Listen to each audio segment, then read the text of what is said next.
Hello. Right, let's see if this actually works. Bandwidth was a bit ropey when I started, so I don't know whether it's actually coming through. Let's have a look. Yep, let's go.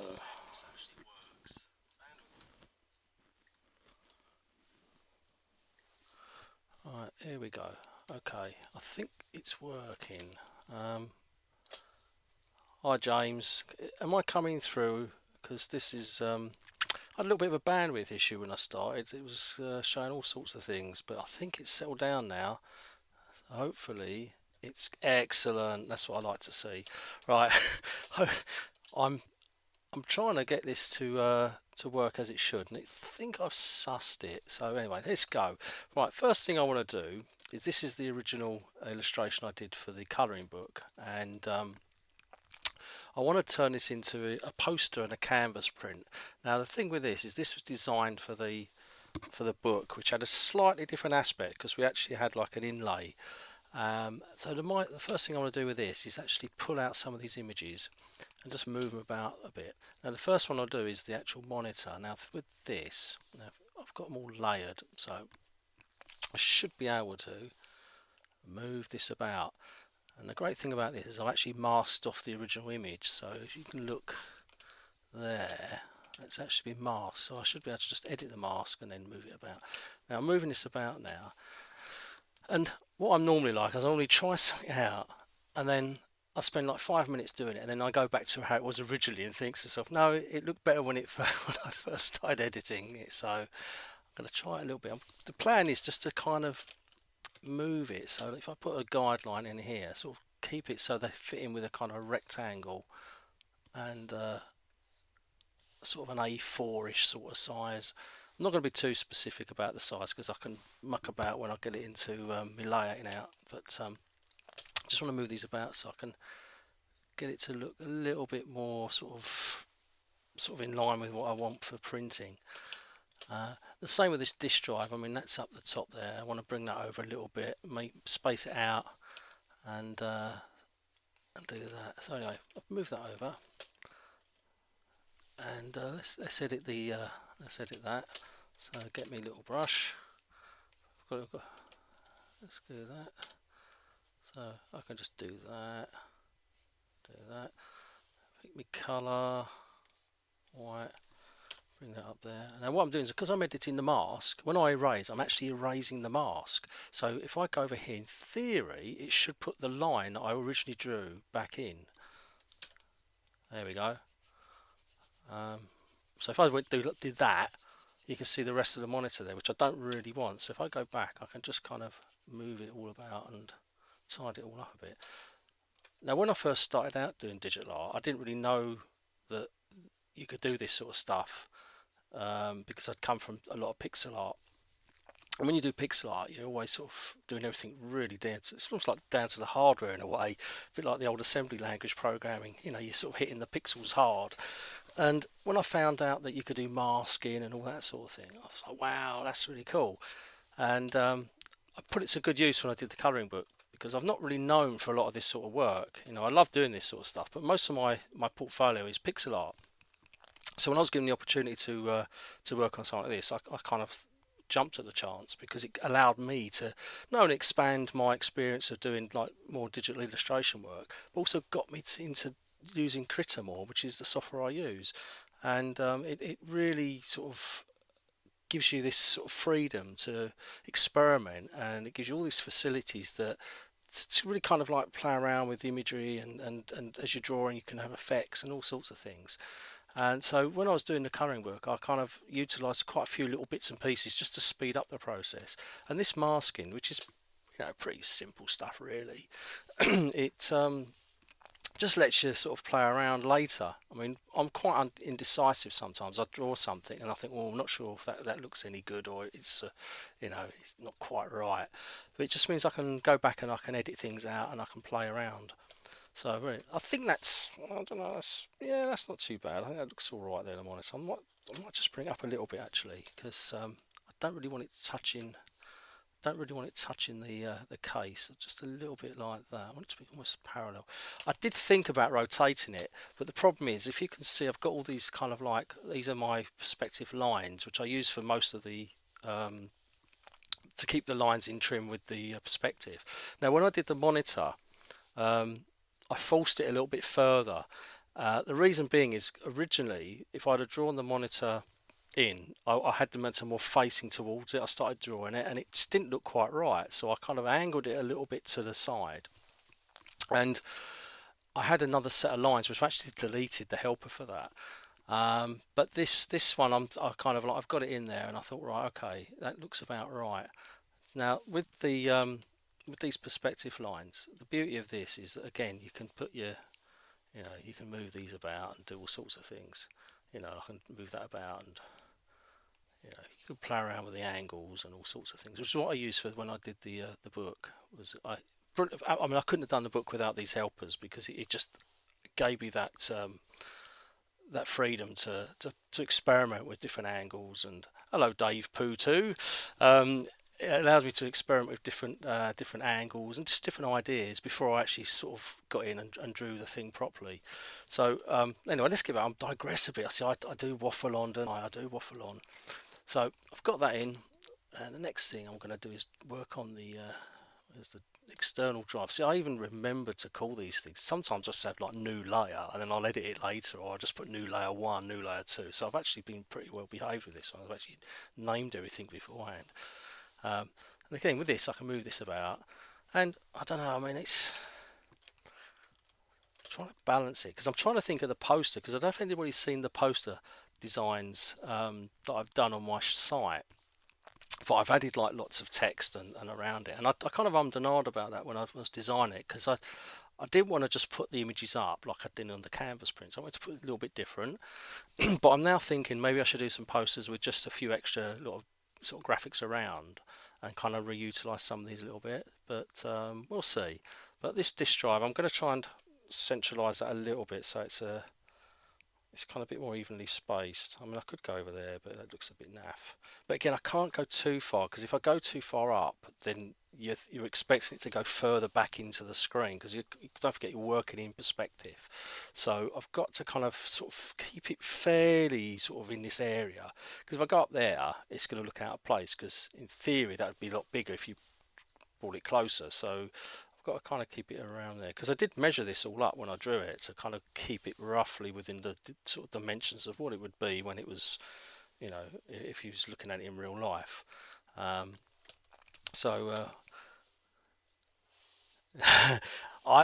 got an A1000 here, but it's right in my back room, and when I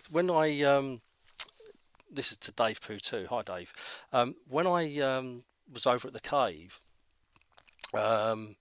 Neil got his A1000 out, and he got the monitor out, and I just took loads of reference photos. And the thing is, I've got one, and I would so love to have it back out and working, but my drive's broke on it, and I probably think it really needs recapping or something, because it's quite old. But Neil's one works, I think. We had a great time taking the photos for all this lot, because we just spent like a day just taking machines apart. Well, actually, I correct myself there. Neil spent the day taking machines apart. I just stood around taking pictures, so and making sure that he didn't lose the screws or anything like that, which which was quite amazing, really. He didn't lose any screws, because I think it was one time when he took the Atari VCS apart, and a few screws decided to jump off the table, but most of the time it all kind of went back the way they came apart. So yeah, but yeah, they are great machines, the 1000. I actually think that they should have kept that kind of design going. I mean, I love the 500, I love the 2000, which is a bit clunky, but I really think that they should have kept that kind of design going. I mean, they could have brought it a little bit further, but yeah, it's a shame, because I love the fact the keyboard goes underneath it, and you can just keep everything nice and tidy. And the great thing about the 1000 is that it was in Miami Vice. I mean, what more can you want? It's in Miami Vice. I mean, come on. So really, what was I? Oh, that's what I was doing. Right, this is. So I'll spend most of my time talking and not enough time actually doing anything.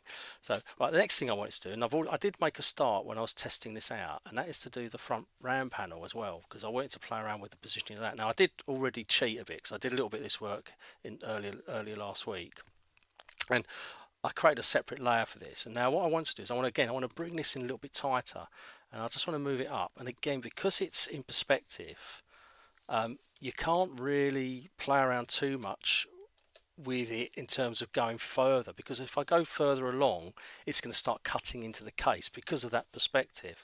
Now I could just redraw it. I could just take it off altogether, move the keyboard up, and then draw a new cover. But I quite like the angle because it's just enough to reveal a little bit of the label, and it kind of almost creates like a zigzag shape. If you look at the edge of the case, you go down to the RAM cover and then back to the keyboard. It's kind of nice, like zigzag shape, which is good for the eye. So that's why I did that. So I'm going to move that up a little bit, just there. I think that might work. I'm going to turn that off. Now this is where it originally is on here, is on the A1000 layer, and what I'm going to do is I'm going to mask this one, because I don't really want to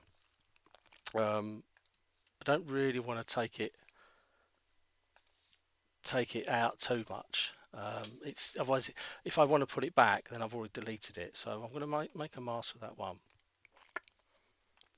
and put that in. If I can remember where it is, there is filter mask. Okay, so that's in there.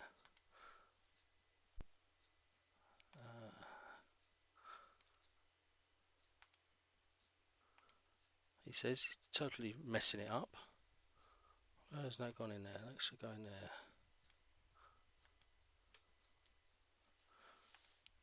No, that's not working. What have I done wrong there? I'll tell you what, let's leave that one. What I'll do is I'll delete that, because I've forgotten what I was doing. Right, let's go in there, turn that off. Let's remove this. I don't think I actually masked this originally. I think I actually just drew this as it was. So let's get rid of that. Now, one thing I like to do is I like to just, rather than just draw like a madman, I can just go through and just select that area, cut it out, paste it into a new layer. So I've got it, and then turn it off. And I'll just rename that one to old ROM cover or RAM cover.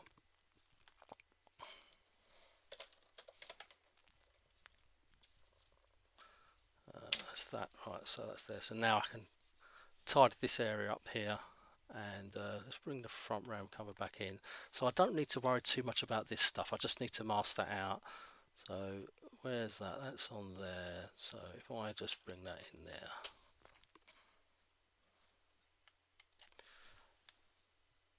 Yeah, it's I love the keyboard garage on this. I think it's such a great thing, because you can just really sort of you can just keep your desk nice and tidy, and it just makes life a lot easier.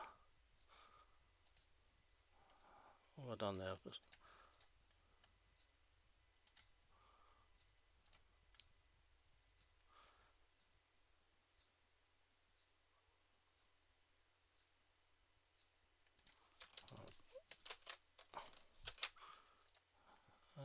Let's put that in there.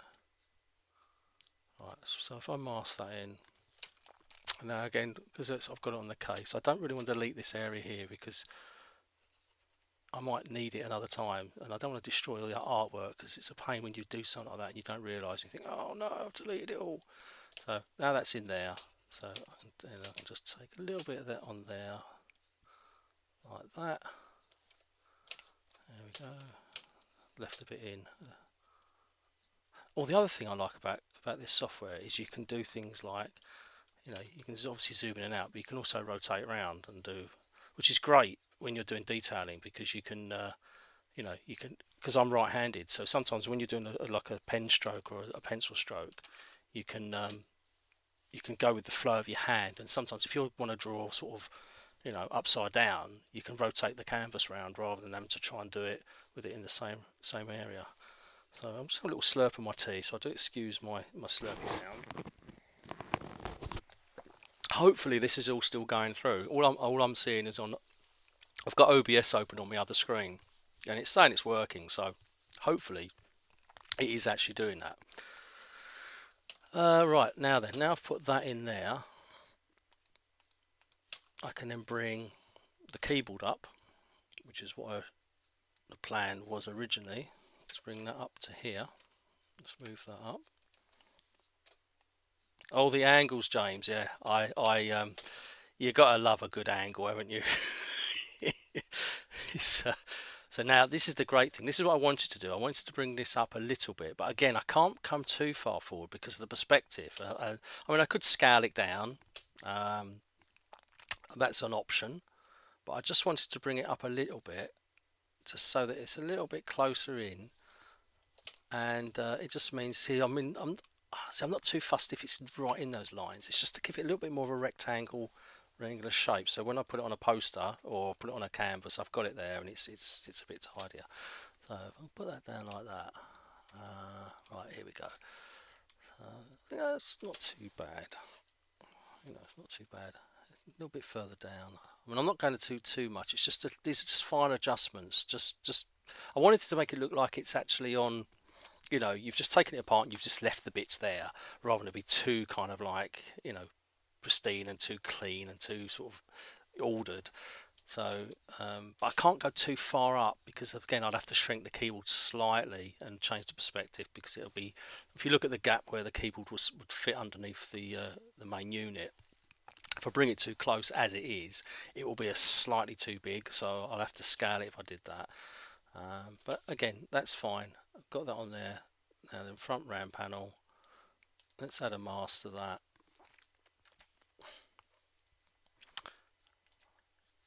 Right, put that in there, and then I can just mask that little bit out there, and then that'll be a lot tidier.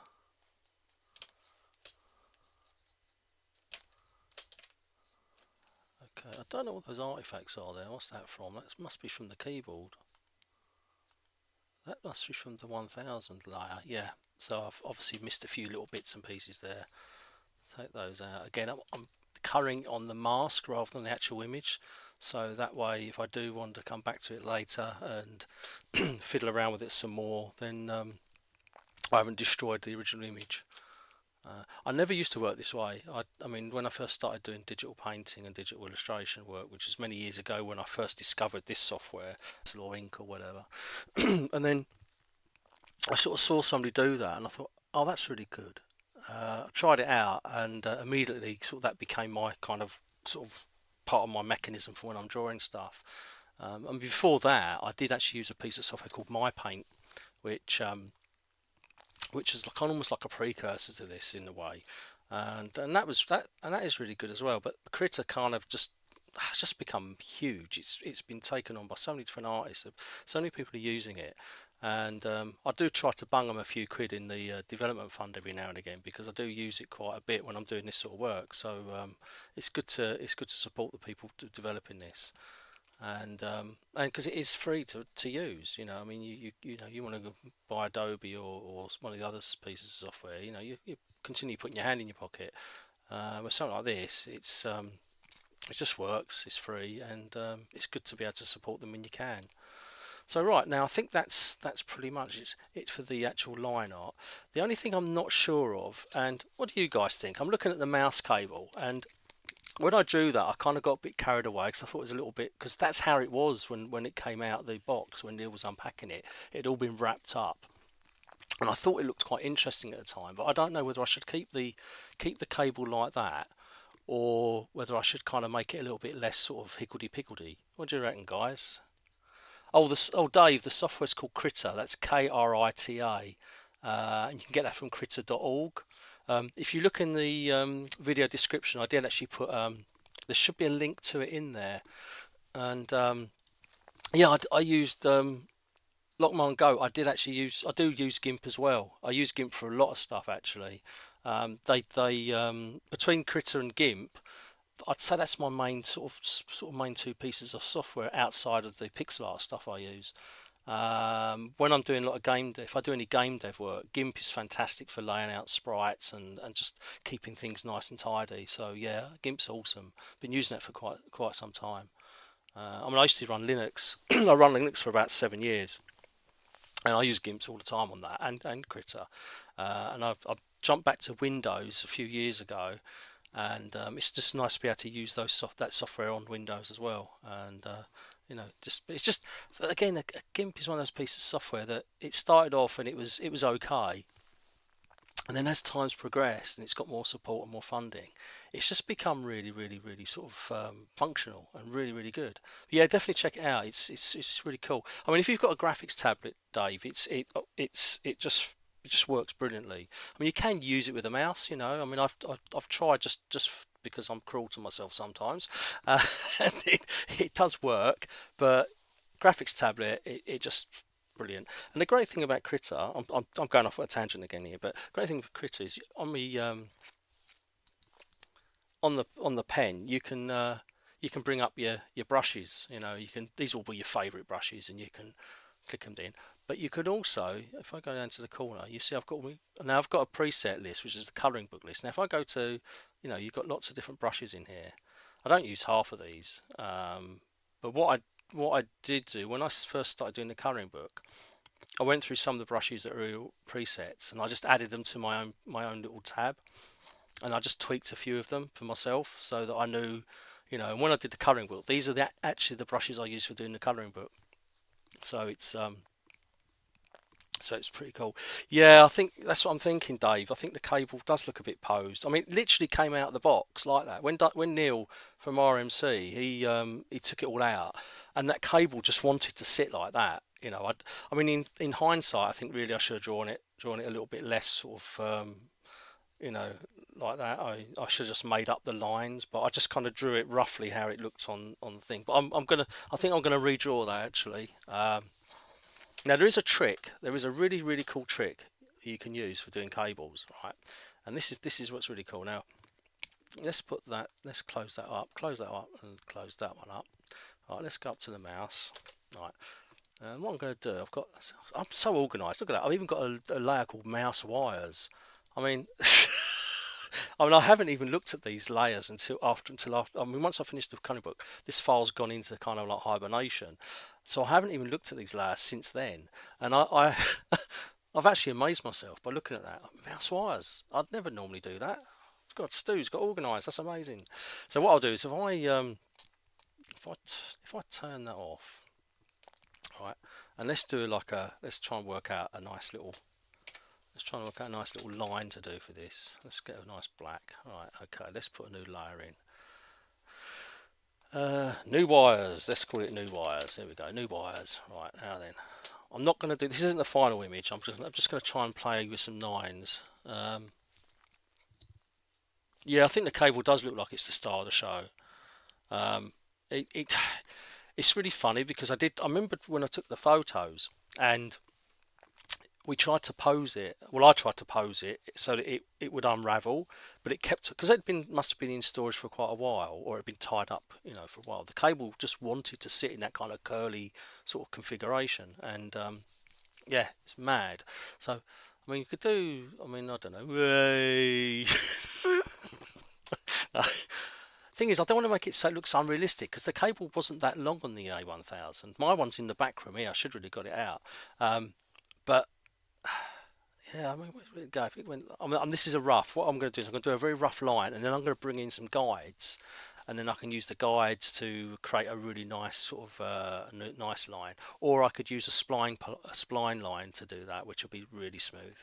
I don't know. I mean, it could go around here, something like that, maybe, but a little bit less rubbish. Don't know. Does that look better? Not that one, but something like that, perhaps. Or let's see,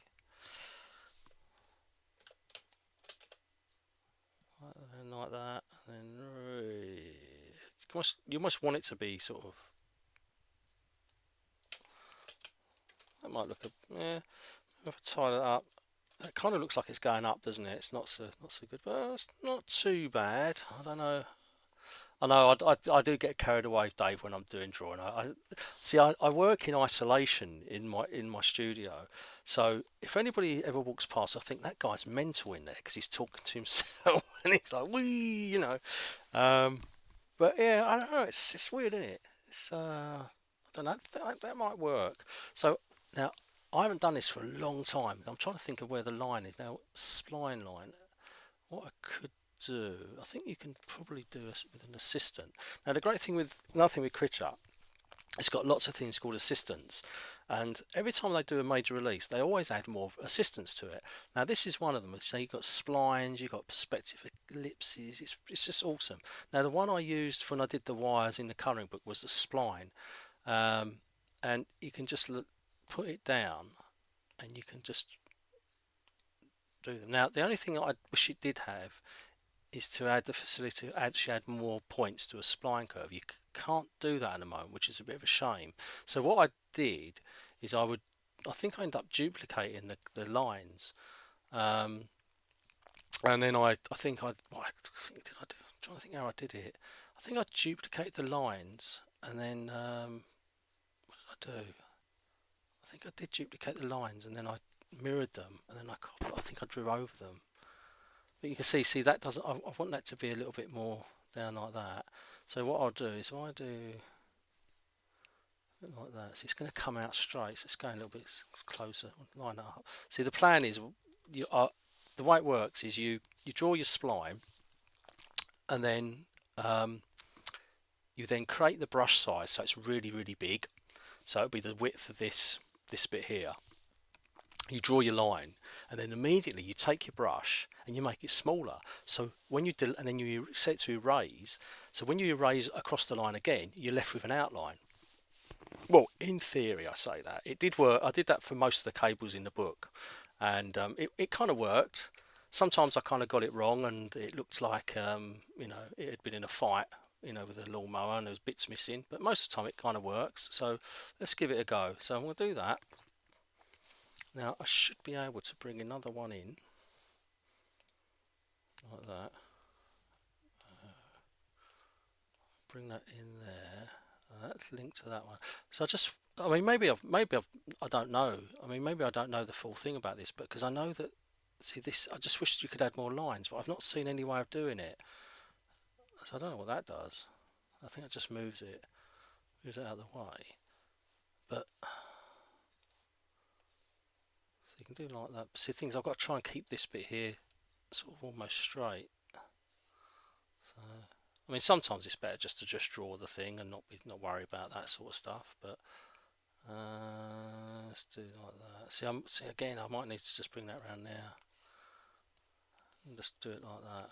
Bring that down. Bring that like that. And I could use an actual vector line, but the thing with vector lines, they are often too perfect. And I like when I started doing this, I wanted all this kind of roughness. I didn't want it to be like a vector art illustration where you've got these really perfect lines with no kind of rough bits in them. I wanted it where, like for instance on here, you can see a little bit of line where I've took the brush off the screen, and I've just I wanted it to be a little bit rough. And when you're doing sort of vector art, unless you're using sort of some of the predefined brushes which have all that stuff already built in, you're left with a kind of a really sort of perfect looking line. And I just like things to be a little bit more sort of rugged. I mean, same when I did all the chips. I mean, the chips. If I zoom in on the chips, you'll see it's, when I did the chips, this was all filled in. I just went through and erase, just went across, and they're all different. Rather than sort of making everyone exactly the same, which is what it would be if I was doing like a technical illustration. But this is more, kind of like, kind of half and half. I didn't want it to be too perfect, but I wanted it to be close enough to the original machine, so they looked as close as I could. So anyway, I digress again because I do that a lot. Let's bring that in there, bring that down there, and then I'm probably going to do all this and then realise it just doesn't look very good. So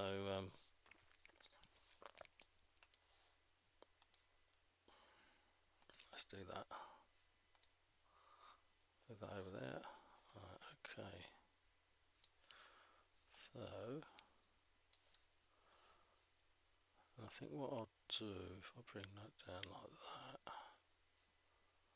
See, that's gonna be going on the table. So the table's gonna go there, and then there'll be another one here, which will be like that,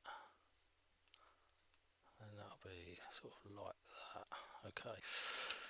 Right, I'll just tidy these up. I'm sure there's a way of doing this, which is a lot easier. I should have done some prep for this really, because but the thing is, if I'd have done some prep for it, I probably would have done it and then realised it's all been done before anyone looks at it. Right, okay, put that in there, that's it, line that one up, and I think that one can go like that. Right, let's give that a go. Yeah, they do. I think this has got splines. See, the thing is, I've only used this for like just pure digital illustration work and sketching and stuff, but I'm sure this I did see it has got splines up here, so it's got that, but I don't know. So it's got that, so I'll have to see if I can. Yeah, I don't know what's going on with that. That's not really. No, that didn't. Where is it? Freehand path tool, dynamic freehand path tool might be the one. I could do that, I suppose. Follow it that way. Let's try that. Yeah, I can do that, and then go like that. The thing with that is it always you kind of lose a bit of the control over it, because you're kind of like, you know, if you're trying to looking at where you're going, and it's sort of if you're just doing like a brush stroke and you're drawing something freehand and you're like, you know, just almost winging it. But with something like a wire, I just don't know. I always like to have the full control of where the wire goes. I mean, I spent ages doing the original one because I thought I wanted that kind of crissy-crossy look from the reference photos. In hindsight, it like you say, it did look a bit too staged, and I wish I'd have changed it now when it went before the book came out. But well, it's done now. So right, let's put that in there. Let's go back to me. Bring that in there. The only other option I have got, and I did do this in the colouring book as well, I went into Inkscape and I just created some spline. I exported the image in Inkscape to Inkscape, put some lines over it in Inkscape, saved those lines out as bitmaps, and then brought them back in, and I used it that way, which is another option, which I did do. So right, I'm going to try this out. If this works, I'll be very happy. If it don't, it'll be like, oh well. Right, let's try. Let's delete that. Okay, here we go. Alright, so this is probably snap to assistance and snap eraser. So right, this is going to be quite interesting now. See how this works. Let's crank the brush size up. Again, with Critter, I use keyboard shortcuts for everything. So on mine, I've got it set up very similar to the way I used to use D-Paint, which is a bit weird. But I've got like Z, rather than doing Control Z to undo, I've just got Z, so it's quicker. And I've got on my graphics tablet, which is a Vake A15, which I only bought as a temporary stopgap, and I liked it so much that I've been using it ever since. That's got lots of shortcut keys, which I've also configured for the software, so that I can just get to a lot of things very quickly. And one of the things I get to is this snap to assistance, so I can toggle that on and off just by using my my graphics tablet. Just saves a little bit of time. So anyway, let's go. So as you can see, it goes around like that, like that. Oh, I didn't close it up enough. Oh, disaster! Look, go like that, round, round like that. Now the problem is, as you can probably see, it's catching all the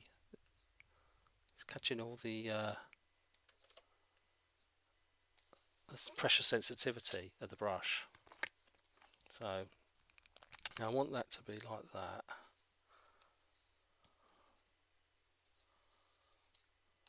Yeah, that's not really looking very good. That's not too bad. I mean, the wire was quite chunky on the Amiga, but I don't know if it was that chunky. I need to turn that one off. It's picking that one up here, so let's turn that off.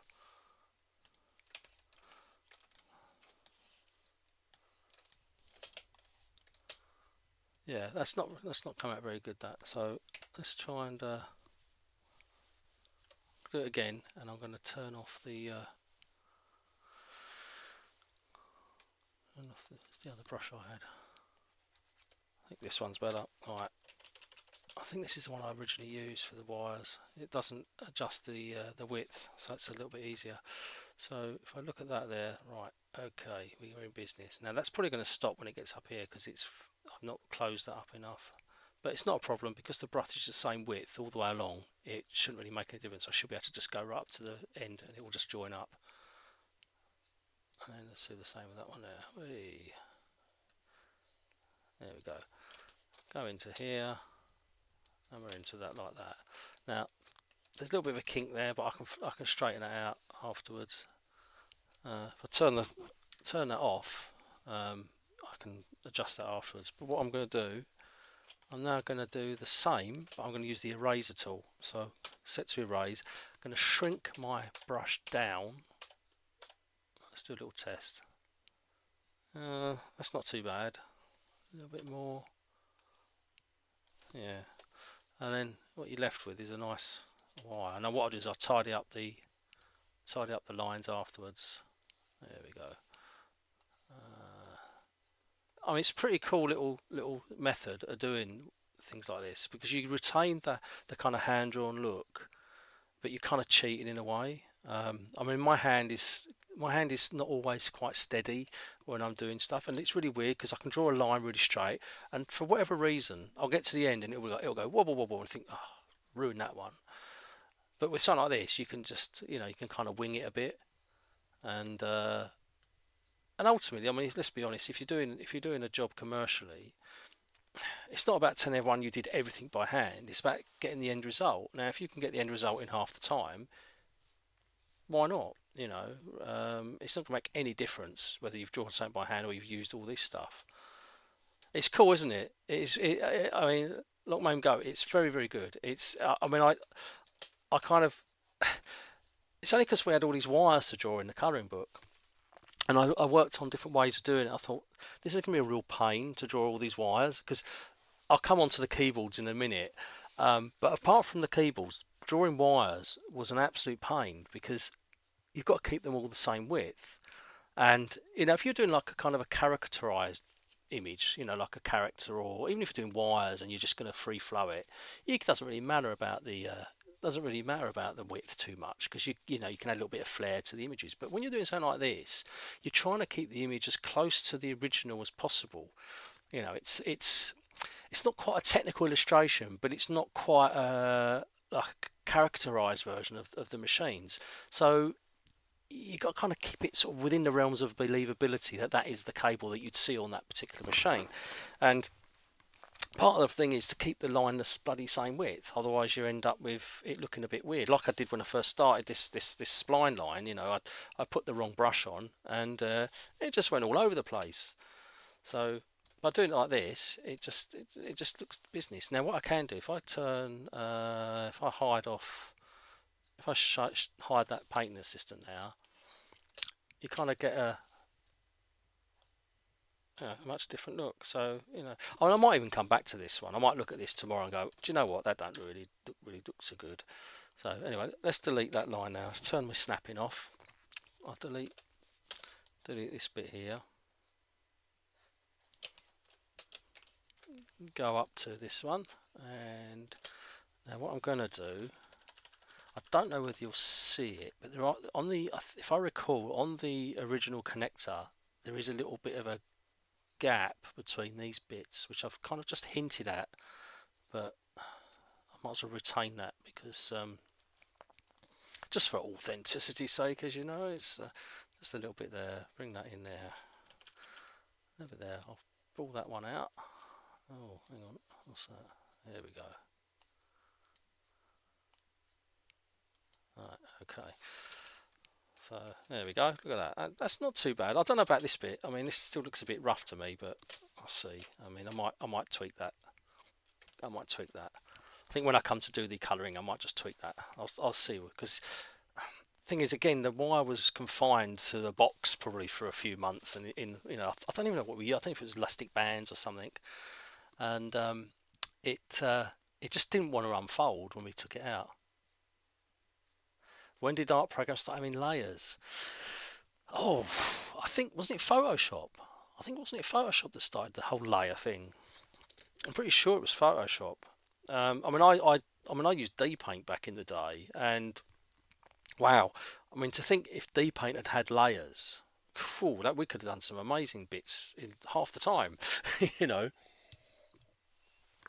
So yeah, I'm pretty sure I think it was Photoshop, and then I think there was what was it, Paint Shop Pro? I think Paint Shop Pro did it, and I think a few other pieces of software they kind of lot packages started doing it as well.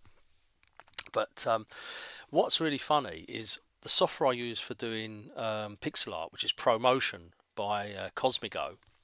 Now that's had layers for quite some time, and the great thing is when you're doing pixel art, I mean, I'll have to do a pixel art video one day.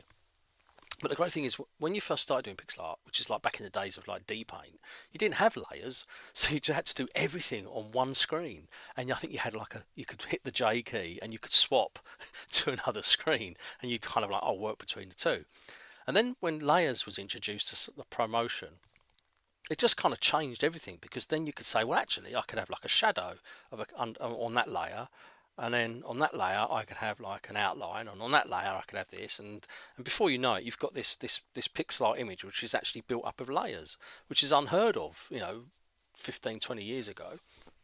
So it's really cool. I mean, I don't know where I'd be without layers. I mean, I do try to keep my layers in some kind of order. I mean, I don't always. I mean, sometimes if I'm really into it and I'm just drawing away, I'll create a layer, and then I'll just like, I should really call that something meaningful rather than just like layer one, or or the classic is when you mistype the layer name and you just say, oh well, I'll do that later, and then you forget, and then you go back to the file like a month or so later and you think, what the hell's that name on there? It's just like, I mean, there's one there, like tracers, and I've put like tracers, but I've put a lowercase, the rest of it's lowercase, and I've got the R, which is an uppercase, which is nonsense. But yeah, layers are awesome. So right, so that's that bit done. That's that bit done. Now I did spot something here, which is, I think I've buggered up there. I don't know what the hell that is. Is that me on this one, or was that before? A1000. Now is that on the... I think that might be... There's this bit here I'm looking at. Yeah, it was just, I used to call it graphics rather than when it was said like pixel art. Pixel art is a new thing because it was just called graphics. I mean, when I used to sort of look at I mean, the first machine I had was a VIC-20, and it was just computer graphics. I don't even think it was called computer. I don't even, was it computer graphics we used to call it? I think it was just called graphics, really. Yeah, it was just called graphics. And this whole notion of pixel art, I think, has come about because now we're in the realms of everything's digital. Pixel art is now, is an easily identifiable medium that people can relate to, who maybe not, don't really know what it is, because graphics no longer covers that particular type of computer artwork. So yeah, that's right. Now that's all done. I think I've messed up on this image when I moved it about. Look, I've deleted something. It's what a muppet. Look at that. I'll have to redo that. Let's do that now. Right. Let's do that now. So this is what I'm talking about. If I turn that down, because I want to put a line in here. I want to just move that like that. There we go. Put that in there. This is called Fixing Your Own Mistakes, Volume 1. There we go. Look at that. Fixing Your Own Mistakes, Volume 1. I think I did that when I was prepping this file, because when I before I started the stream, I went through. I had a few temporary layers, which was like not where I'd scribbled things. I thought, well, I'll delete those because I was trying to get the memory footprint down, because I don't know how much memory this streaming stuff will take. And so yeah. Oh, another little thing which we probably just saw me use. If you hit the V key, you can draw a straight line. So you can go hey, like that. And what it does with Critter, it does actually fill it in until you let go. So you can line it up, and then when you're happy, you can just say, well, I'll let it go now. And then I mean, it's a little bit of a fat bit there because it's like kind of, this is the brush I'm using. It's got like a kind of bit of a jagged edge to it. Kind of sort of replicates a pencil line or a sort of felt line or something like that. So let's do that. Let's fix that one up. There we go. Right.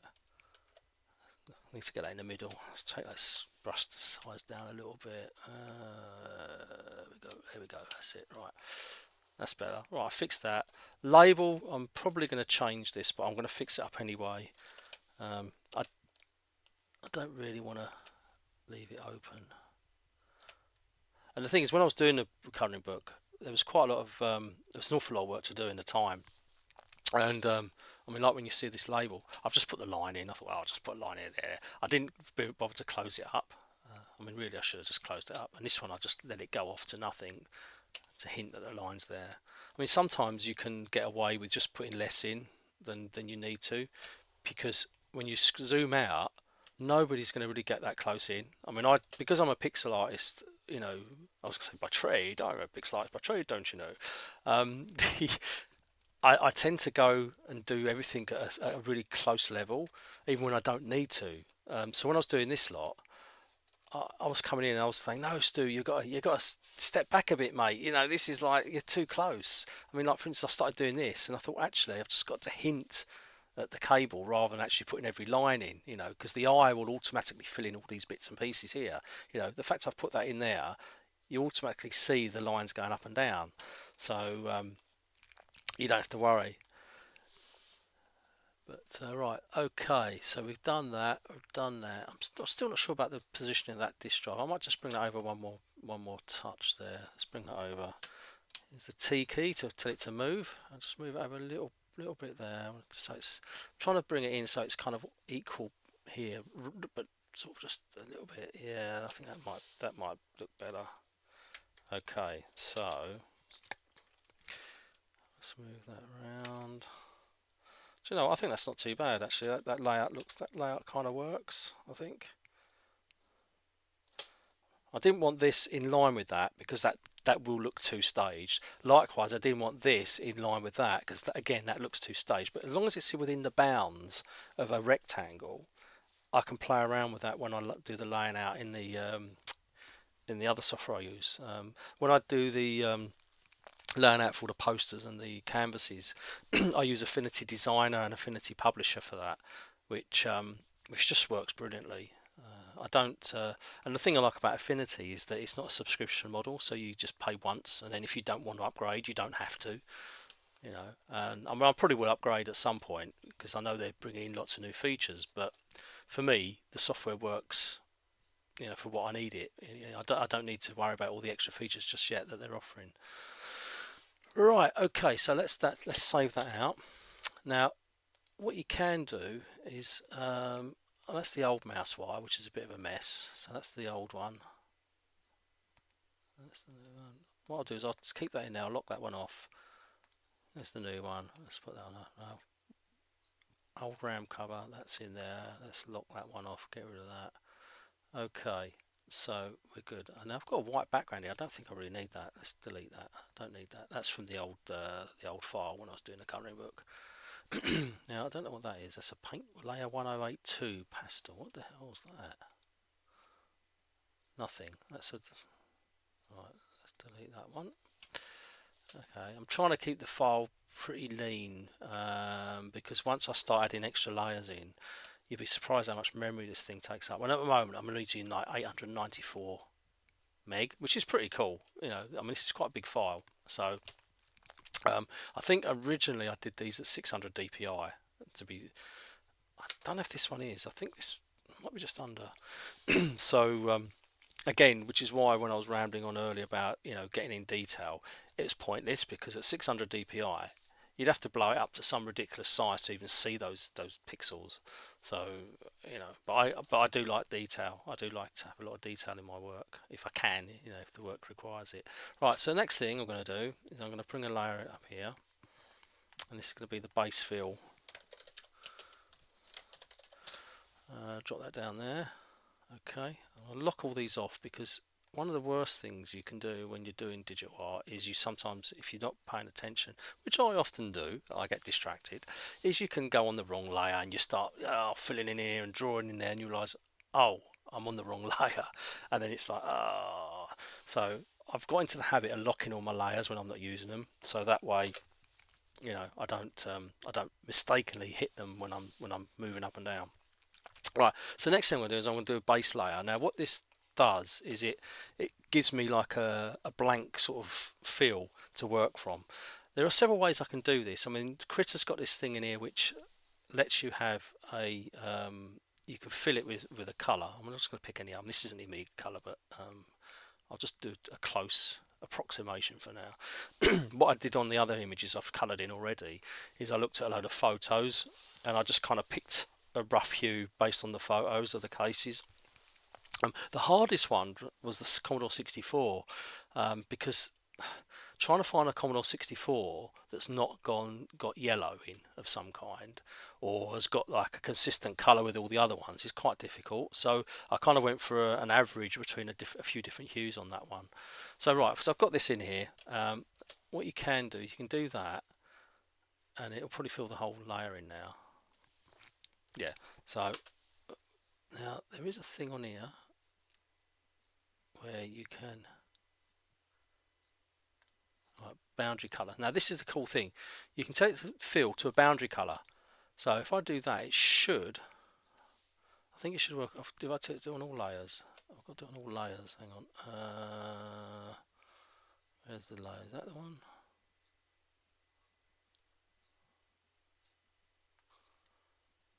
All layers.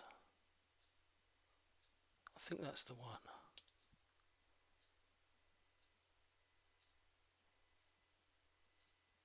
Yeah, see what it's done.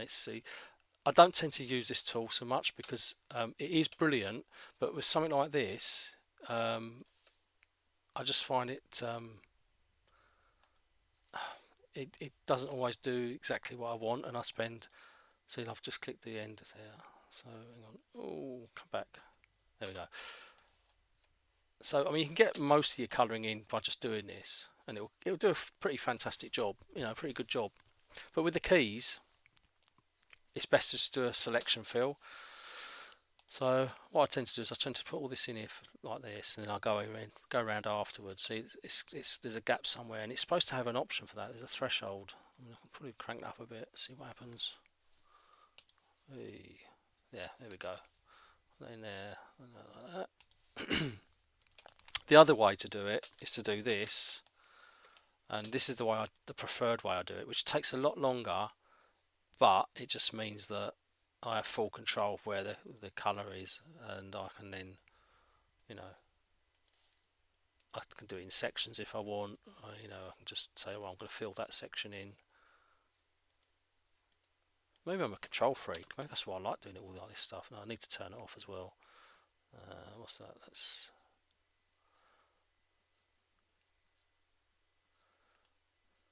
fill selection. Right, so set that to fill selection, and this way I just find just gives me that control that I want. There are ways of doing it in Critter which allows you to do quite complicated fills. I just haven't got around to working out how to do it, you know. Why is that not doing it? There we go. Alright, let's put that there. Up there. Down there, down there, down there. Fill that lot in. Do the same thing. This bit is quite boring. I don't really enjoy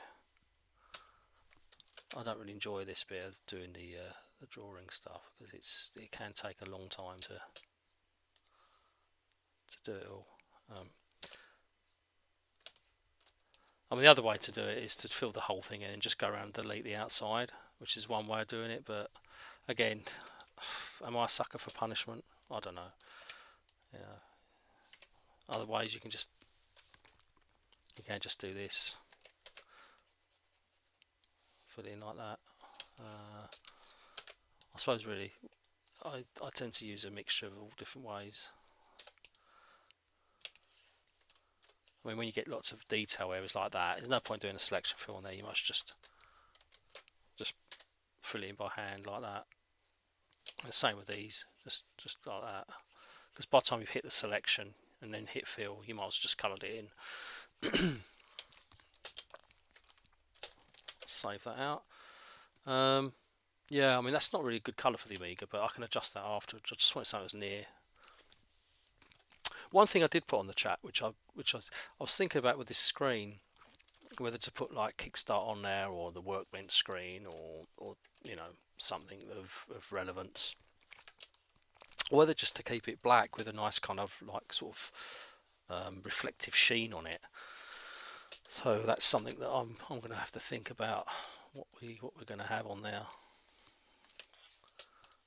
Let's put that there like that. I don't know what I went up there for. That's just a bit silly. Up there. I'll come back to the wire afterwards. There we go. I normally have music on when I'm working, but the thing is, because of this YouTube and these copyright issues that everyone seems to have, or having even a fragment of music that's not approved, I thought, well, I'll just work in silence today and and listen to my own voice rambling on, which I do sometimes anyway. So there we go. Let's put that one in there, and like that, like that, like that. Round. Gone over the line there, that's no good. Have to get rid of that one. I'll come back and do the rest of that one. I might do that by hand. It might be a bit quicker.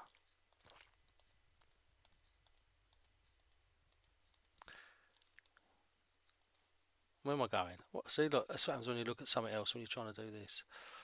There we go. Put that like that. There we go, like that. Yeah, look, see, what a muppet. Left a bit in there. Right.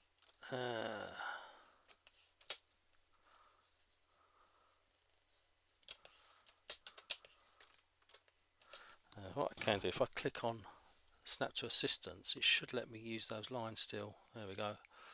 Saves a bit of time. There's a bit that ends. What I'm planning on doing, if I'm trying to get the base colours in that tonight, and then the plan is to do another video of me doing the next stage, which will be shading it all in. And that's where the fun begins, because the way I do that is I go in and I'll look at where the shadows are, look at where the highlights are, get all those in. Then I go through and add the details, try and get all the you know, the components looking good. The chips I like doing because they're quite nice, because they're quite simple to do, but you can get a nice sheen across the tops.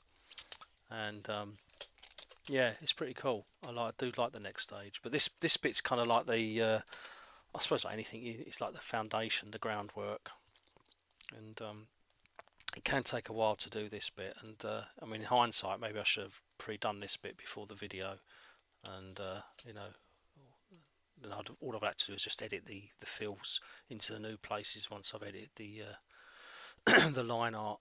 But as I say, this is the first time I've done a live stream, so it's a bit weird talking and about what I'm doing when I'm working, because normally I just work with some tunes playing, or I listen to the radio, or listen to a podcast or something. And so for me, it's apart from when I was when I worked in you know, in the old days when I was working in house with companies, Sensible and people like that, it was you know, most of the time I work in isolation. Yeah, so it's quite nice. Maybe I'll end up talking to myself anyway. Like, even if I don't do live stream, I'll end up sitting there talking to myself. Is there somebody there? You know, first sign of madness, as they say. Right, a bit down there, over there. Here we go. Right, let's hit that fill button. That's another one. And we got the monitor. Get that now. So I'll tell you, there's another. I just thought of something on. I remember on the ST, which I don't know if that's quite a swear word. We're talking about the Amiga. But I do actually like the ST. I just wish that they'd have given it more colours when they brought, because it's only got 512 colours, which sounds a lot, you know, but when you compare it to what the Amiga had when it came out, which was 4096, yeah, it's, you know, you think, God, you know, they could have, you know, looked at adding a few more perhaps. But what I found with the ST was that it it kind of made up for it in a lot of ways, because it was quite accessible, and we used it on when we did Megalomania on the Mega Drive, and I was kind of like horrified when Jules said to me we're using the ST for all our tools like the map editor and all that. But what I'm talking about the ST is there was a bit of software called Neochrome, and there was another one on there which I'd used briefly, and that wasn't quite bad, wasn't too bad. Totally different approach to D-Paint, because I think they had like the screen was split down the middle, so it's horizontal, and you know, it wasn't too bad. But when you use it for a while, then you go back to D-Paint and you think, wow, you just don't realise how good D-Paint really was when it came out. I mean, it just blew everyone away. I mean, the first time I saw the Tutankhamun mask, and you look at that and you think, that looks real. I don't understand. Is that on a computer? Is that, you know, because at the time you're looking at a Commodore 64 and you think, wow, you know, that's just crazy. You know, that a machine can come out and it's got this amazing amount of graphics, and then you hear the sound. And bearing in mind that time was the sound. I mean, the sound on the Amiga was just incredible, wasn't it?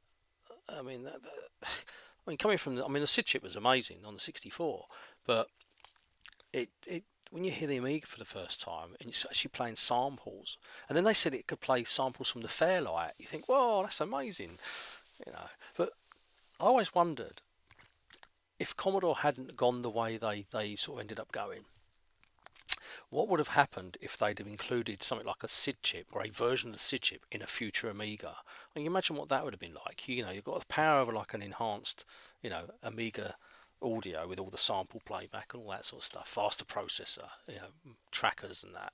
But then you add in a synth, like an advanced SID chip. Wow. And then think about all the extra graphics you could have had on the Amigas. You know. It's a shame the Amiga went the way it did. You know, I do miss the machine. You know, and I miss the sort of, I don't know, I suppose the what it represented at the time. You know, I mean, when you look around today and you see all the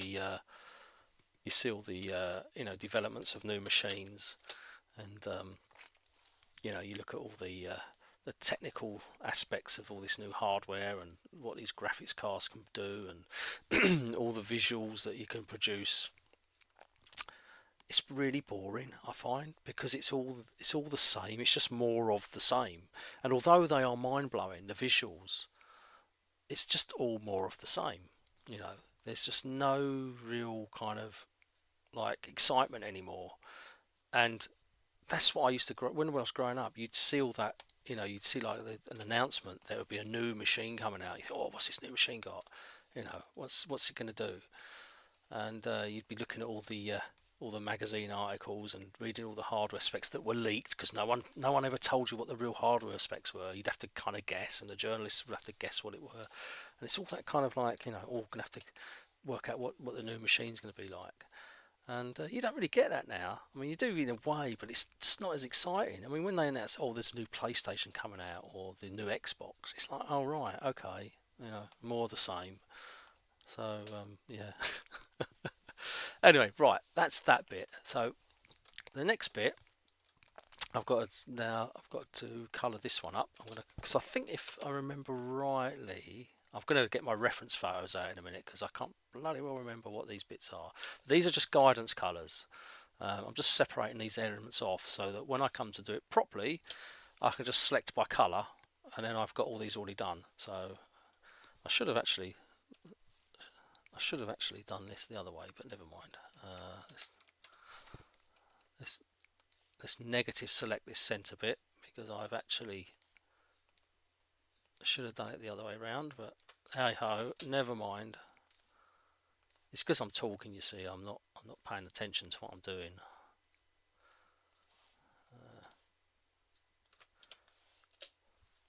But I remember, James, you were saying about you got your Archimedes. Now that's another machine which always fascinated me, because my mate had one of them. My mate Cedric, he had one of them, and that was so cool. It was such a cool machine. You know, it was like, I wouldn't see, I've pushed the wrong button. It was like an Amiga, but with extra goodness. You know, and it's a machine that never really got the attention it deserves. You know, so yeah. I think if I do sort of work out how to do another book, I think the Archimedes would have to go in there. Really do. Yeah, you're right there about games. They did look different on different systems. I mean, the biggest thing between with me and the ST, for example, and the Amiga, was the color palette, but also the other thing which I noticed quite soon was that the ST screen was smaller. It might have had the same resolution horizontally, but the actual screen space it took up on a monitor was actually smaller. So yeah, it always looked thinner. The pixels on the ST always looked thinner. I mean, I had before I joined Sensible, I worked on a few games for a company called Impressions, and they did sort of a few strategy games, and you know, and not my sort of cup of tea.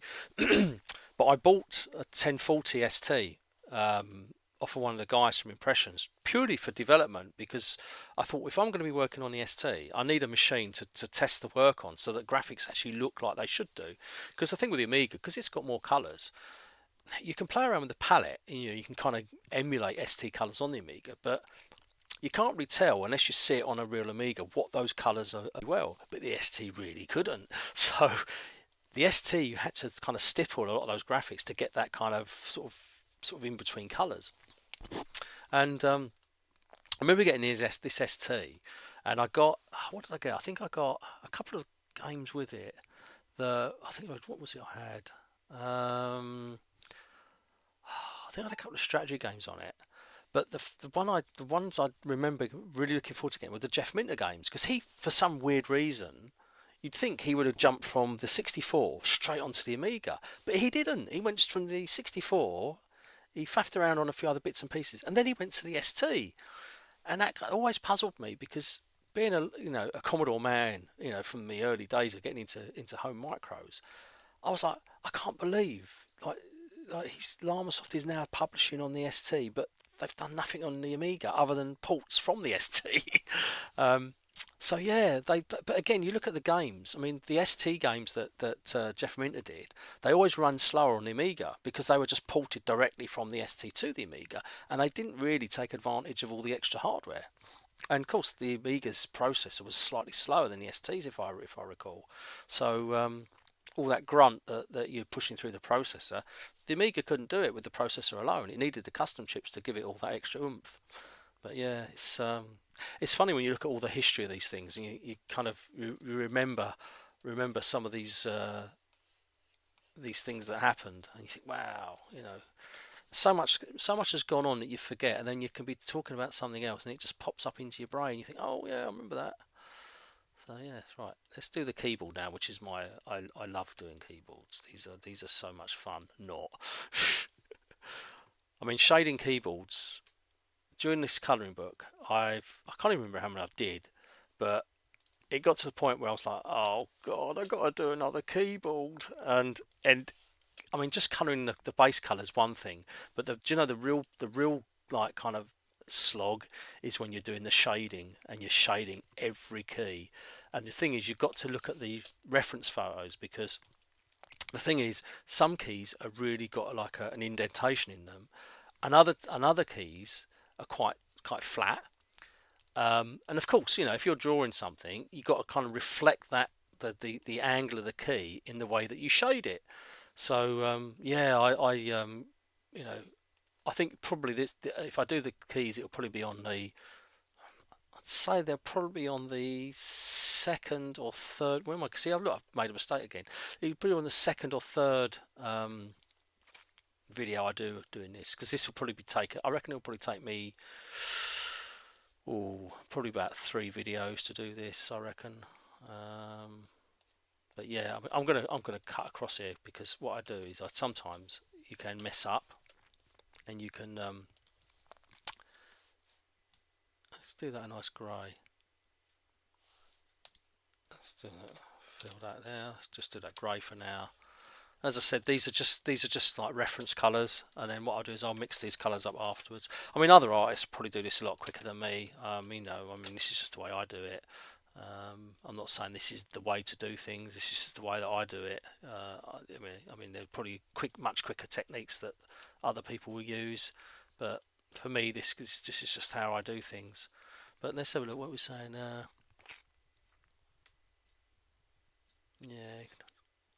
Yeah, you can have just screenshots on the back of the box. That is so true. That is so true. And how many times did you pick up a game and it said not real screenshots or not actual screenshots from the game, or they would put like a picture of something else on there? It's like, yeah, that's a bit cheeky, you know. It's like, why are you hiding the real screenshots? You know, is it that bad? God, it's funny, isn't it? Right, that's the keys. There we go. That's the keys. That side done. The other thing I got is I could put the where is it? Did I had a where did I put it? Yeah, I've got to change. See, that's because when we did the colouring book, we swapped out all anything that was kind of copyrighty. So I said we'll put the RMC logo in, but I'm actually going to take all those out because I'm going to put like a hint of the real logo in, but not quite. So, you know, like Omador rather than Commodore or Undor or something like that. Just something that looks like it from a distance, but when you look at it, it's actually not quite spelled correctly. I mean, I suppose really and truthfully, does it really matter? I mean, it's not like I'm flogging anything that's, you know, that's that bad. You know, it's just trying to keep it sort of as correct as I can. But you know, I think most people know what it is. But what else have we got? Oh, the 64GS. Yeah, I mean that'd be quite interesting to do. The thing is, it's getting decent reference photos. I mean, the great thing about the cave is that like Neil's got so many machines there, and it was literally a case of. I mean, I'd say to him like, you know, we'll do these machines. You know, I'm going to do these sort of machines today, and he'd have them all get out, and then I'd watch him taking them apart. So if I do another book, which I'd really like to do one. I think really that something like the GS would be quite cool. Actually, I think that'd be quite a nice one to do. I mean, I'm thinking about putting in. I mean, the Archimedes have got to go in. The Dragon 32's got to go in, and probably the. Oh, what's the other one I was going to say? I was going to put in. That's 64GS. There was a machine I was going to look at putting in. Oh, what was it? I thought about it the other day. It's one of those little handhelds. A couple more of those little old handheld machines. I'd like to do a few more of those. But there's just so many. I've got a list somewhere which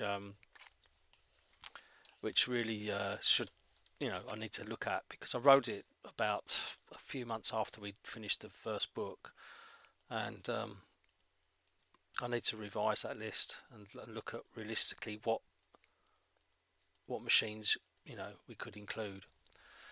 So yeah. All right, now what I'm going to do, I'm going to bring that like that.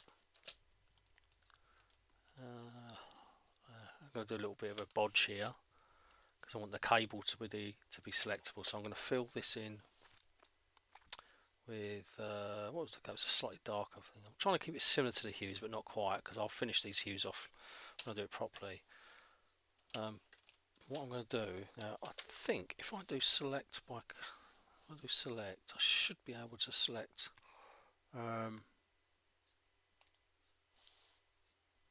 It should hopefully select just that bit there. Here we go, and I can just fill that in. There we go. Right, so that's it. And then I just do a selection on the mouse. It should be different.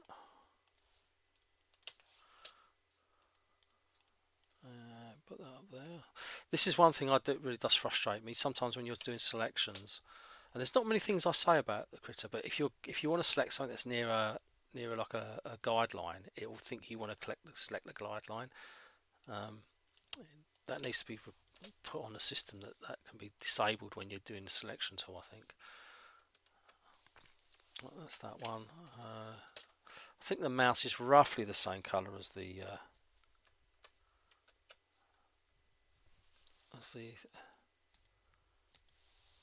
as the keyboard. Just pick that colour, fill that one. Okay.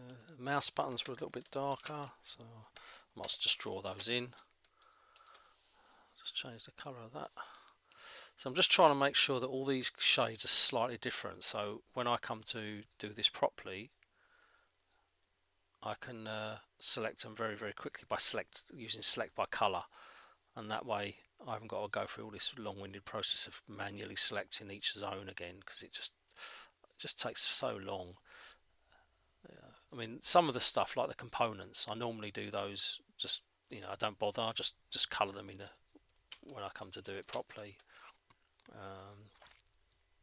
But the thing is, I'm trying to retain the style. It's kind of like because it's the line art, I'm trying to keep it that kind of look, so it doesn't veer too away. Because if I was going to do this, like, you know, again, I could do it without the lines and I would just draw it as a piece of, like, you know, digital art, like painting it. But because I've done it with this kind of like line art style, it's almost like almost comic book without being like a comic. So yeah, let's check what's on the chat. Oh, can't afford on the SNES. Yeah, that was yeah. We didn't do that in house, unfortunately. I wish we'd have done the console versions in house, because some of the conversions just were a little bit. I wasn't quite pleased with some of them. I mean, the SNES and Mega Drive versions were pretty cool, but there was one of them that come out. I think it might have been the PC one, where they'd played around with the graphics, and I don't know why, but someone decided to kind of smooth out the mountain, the hill screen, and add more colours. But rather than just do it properly, they just seemed to use like a kind of like a smoothing brush on it. It just looked awful, absolutely awful. And I don't understand, you know, why, when you're doing a conversion, why you would feel the need to. Well, I do know why you feel the need to kind of tinker with things if you're not going to make it look better, you know, or at least stay true to the original. I think I know why. I think everyone likes to leave their mark on something. So for me, I think, you know, you're given a game to convert from a well-known, you know, developer. You might want to put your mark on it, and I think that's why a lot of these conversions always had a little bit of a different look, because whoever was in charge of the conversion, and the graphics conversion specifically, would sit there and go, I know what, I'll do this, I'll do that, I can do this better, I can do that better, I can make this look different. And I think that's why you saw a lot of conversions come across from varying machines, and their graphics would be slightly different. And it's like, well, it's not really you know, a good conversion in my mind. I always like to keep things true. I mean, when we did, when I worked on the conversion of Sensible Soccer to the Jaguar. Now, the great thing about the Jaguar was that it had a brilliant colour palette, absolutely fantastic colour palette, because you could, you know, I think it had a 16.7 million colour palette, and you could have how many colours could you have? You could have, like, I don't even know how many colours you could have on the screen. I think you had like loads. So when I did the conversion, I took John's original graphics, and we worked it out that because on the original graphics you only had like one colour for the shirt, one colour for the shorts, you know, and one colour for the socks. We worked it out we'd have 4 colours for each of those, and so that's what I did. I just went through, and the game used a 256 colour palette, and it just looked really good. But it wasn't. I didn't feel the need to make John's graphics like different. I just wanted to enhance them so they look the same, but they were enhanced. Because that way you're being true to the original, rather than go through and say, "Oh, I'm going to redraw these, I'm going to redraw that, and I'm going to do this." No, because then you're changing the aesthetics of the original look and feel of the game. So you just enhance it enough so that it still looks like the original, but it's slightly, you know, slightly improved in terms of number of colours. And I think that's, to me, that's the way that I always believe you should do conversions. You know, rather than sit there and feel like you've got to put your mark on everything just for the sake of it. That just doesn't need to be done. So right, so we've got the RAM plate in, we've got that one in there. Let's do this one now. What I tend to do when I do the other ones, when I come to do the actual PCB, So now this is what I'll have to look at the reference photos. I don't know if that's a metal plate there or that just sits in there. I think that, yeah, I think that goes like that. I've got the photos here. I should really look at them. But what it is, when I come to do the PCB, I create a separate layer for that. And the reason for that is because when you look at a PCB, as you probably know, you get to see like almost like a gradiate feel across it, you know, where the light's hitting at a different angle, and you get like if it's a green, you get like a kind of a different sort of you know, shade of green as the light brushes across it. And what I tend to do when I do the PCBs, I just get the whole lot here, and I'll just get the brush. I get a massive brush and I just go across it with a very subtle like green, and then I go with a slightly yellowy green, and it just gives you some really subtle effect. And when you go back over it with a little bit of detail, it's amazing how realistic it looks to what a real PCB looks like. And again, it's just something that really kind of works. So yeah, the Archimedes was a brilliant machine, and I think I did speak to somebody who worked on the Archimedes version.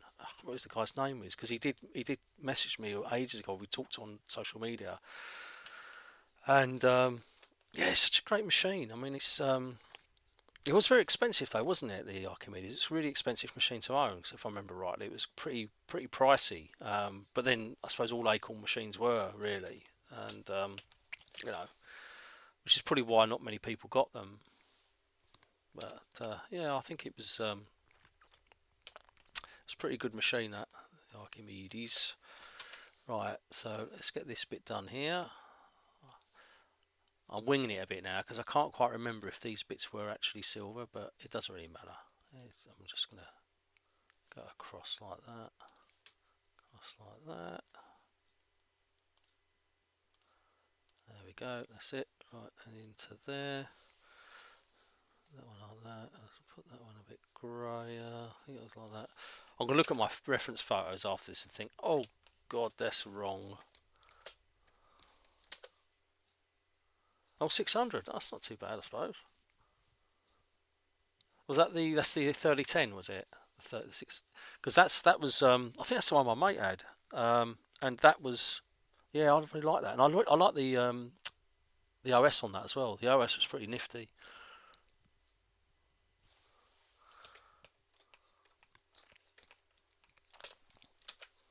Yeah, it was. When you think about the cost of machines and what we pay now, it's it's mind-boggling, really. When you look at the cost of living and the cost of machines back then, it was quite a dramatic difference. Right, where's that one there? That goes like that. Yeah, I remember playing around with it and with the OS, and it was very smooth. From what I remember, it was a very smooth machine. It just felt solid. It felt like it was. It felt like it'd been properly tested before they released it. I mean, maybe maybe my mate had upgraded it. I don't know, but it just felt like it was pretty solid to use.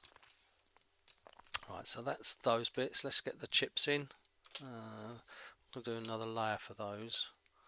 So that's the case. So what I'm going to do now is I'm going to put another layer in for this. The PCB stuff. Right. And I'll put all my chips and that on now. And then what I'll do is I'll do another layer, which will be the PCB. So what first thing I'll do is I'll get the PCB masked off. And that's that like that. I think I'll just include that for now because that's got to go around. That goes. See, when I did the originals, I think I bodged a couple of the lines because see, there's a mistake there. Like you see that goes across there, but it doesn't actually go anywhere. It kind of struts up there. So there should be a strut line that goes there, which kind of breaks this bit up. See, that's what you get when you're on deadline. Sometimes you miss bits off. did I do the box art for SS? No, no, I didn't. I'd had nothing to do with the original Sensi Soccer. I mean, the only thing I did was, and I've said it before on a few interviews, where the little logo, the little Sensible Software logo that you see at the start of the game, I was working on one for Cannon Fodder. I'd only been with the company a short while, and eager to impress, I thought, I know what I'll do. I'll draw the logo, and I drew the Sensible logo in 32 colour for the Amiga, and then I thought, well, I'll do a smaller one in 16 colour, which will be used for in-game stuff. And so I was working on it, and John was he was going to work on a logo for Sensi Soccer, and he wanted like the Sensible logo.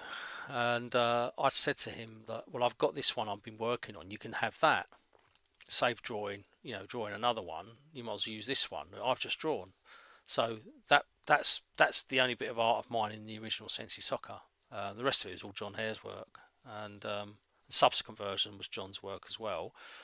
The only thing I did on Sensi Soccer was that logo, but I also did the crowd on Sensible World of Soccer, and I did some of the what else did I do? The menu backgrounds, I think, on Sensible World of Soccer. I think I did a bit of work on that. I think, yeah, I did.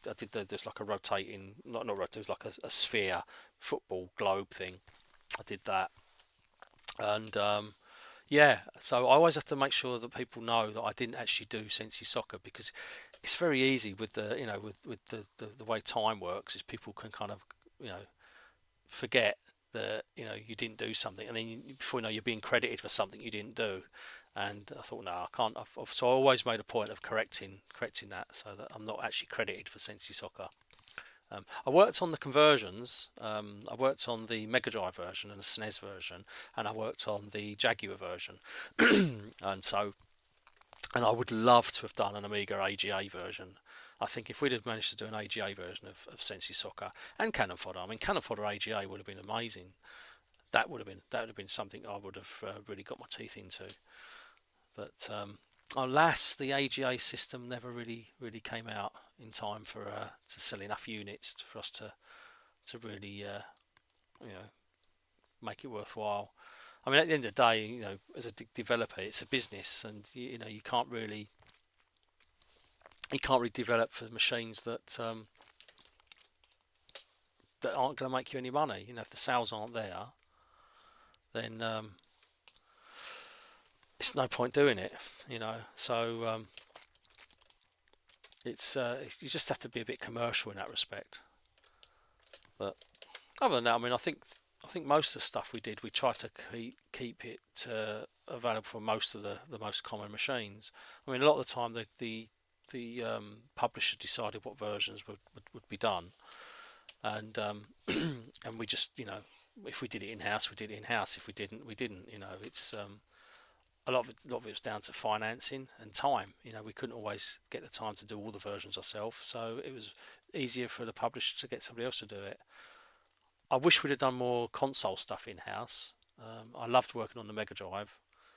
That was a machine that I'd love to have worked more on, because I really like the hardware on the Mega Drive. Again, like the ST, it only had a 512 colour palette, which I can kind of forgive it because it was such a nice machine to work on. The SNES, on the other hand, had, I think, something like 32,000 colours available. Crazy. So and you had lots of different graphics modes. Again, it was a machine that was just brilliant to work on. Strange though was that the resolution was lower than the Mega Drive. So because it had, I think it was a 256 pixel width screen, whereas the Mega Drive was like 320. But hey ho, at the end of the day, you just work with whatever the machine specs you're given, really. Right, what we got here? That's that's the base colour for the PCB. That's not the real colour. As I said, these are just reference colours until I can look at the reference photos and kind of get a much more realistic image going. Right, now then, that's that. Now I'm sure, I think this outer case colour here was slightly different. I'm sure that was a slightly different colour on these. So I think on the 1081, or was it the 1084? I think it was the 1081. I think they had a slightly different outer bit, so I'm going to colour that one up. and give that a go, and then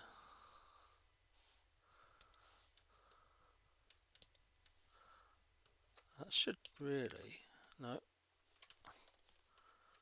right, hang on, select by colour, let's try this, does this work?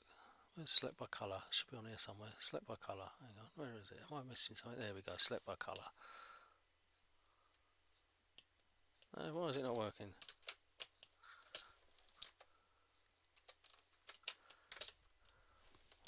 This is where I break it. Is that working? Oh, it is working, there we go. Oh. Why is that not selecting by colour then? Oh, because it's on the wrong layer. What a muppet. It should be on that one. There we go. Select by colour. That should work now. No. No. Why am I not doing it? Hang on. Go on there. There we go. That should work now, he says. No? Why is that not working? How strange. Yeah, I'm actually going to go soon because I didn't realise it's 9:30. So thanks, James, for popping on. It's great to have you on here because I wasn't actually expecting anybody to log in because I kind of left it all last minute, and this was really just mainly a test to see if the system can handle it because where I'm located at the bottom of the garden, my internet can be a bit flaky sometimes. So, you know, it'll sometimes it's brilliant and other times it'll just be a little bit iffy. So the fact it's survived this long is cool. But thanks for popping on, appreciate it, and hopefully connects again soon. So I think I'm going to call it a day in about 10 minutes. I'm going to do the disk drive, and then I think that's it for tonight. And then the next one I'll probably schedule for I don't know, maybe I'll do one later in the week and see how I get on. So that'd be cool. But cheers, thank you. Let's get this one done now. Done the PCB stuff. What else we got? A little bit there. I'm gonna have to look at the reference files for this because this is crazy. I can't remember half these bits, components. They're black. They're black. They might be white. The resistors are usually funny colours. These bits here are black and silver. So we'll get that done. I think the disk drive is usually like a weird silvery colour, isn't it? So we'll get that in there. Looking forward to doing the fun bit of actually doing the shading because that's the bit I really enjoy. This other stuff is just really kind of like foundation work, and it takes forever. Bit like doing the when you're doing sort of cross hatching. You know the old pencil art where you're doing an ink, where you do cross hatching. That takes forever too. And again, I do like doing cross hatching. But you need to make sure you've been fed and watered for a few days when you do that, otherwise you could end up dying of starvation during the process because it takes so long. Right, that's on there, that's there, that's that one. Let's do the label. I think the label's like a creamy colour. It's amazing when I look at these early ones, you think, God, these look absolutely awful when you compare it to the final image, which thankfully looks a bit better than these ones. Let's do that one. Let's do a little bit of yellow in there. That's it. Right, make that in there. Save that. Where are we? That's that and that. So I think the cable was grey as well. Let's just get rid of that. PCB. I think the cable was grey. Might be blue. I know some of these cables are blue, aren't they? But I think that's mainly on the PC. I think the PC cables have to be blue. I think on the Amiga these were normally grey, if I remember rightly. But I might be wrong. They could actually be a nice shade of sky blue. In which case, I'll have to change it. So if I delete it on the PCB, that'll show through to that one. Go back to this one. Choose a nice. Let's do blue anyway. That way I know what it is. It's like a kind of a. That'll do. Whack that in there. Now then, what else we got? I think that's it. I'm gonna have to look at my reference photos for the rest of this because I can't remember. I think that was white.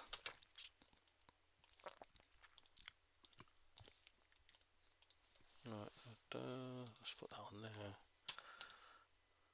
Like that. Just adjust it a little bit. That's it. Right. Okay. I think we're done. We're done for now. I'm going to look at my other folder. See if the reference photos. I'm going to try and bring it up. Let's have a look. Reference photos. Reference photos. Amiga 1000. Where is it? I've got a folder and it's got all the reference photos that we took for the colouring book. And thing is, the keyboard on Neil's A1000 was quite badly yellowed, so it's absolutely useless for colour reference for this. But let's have a look.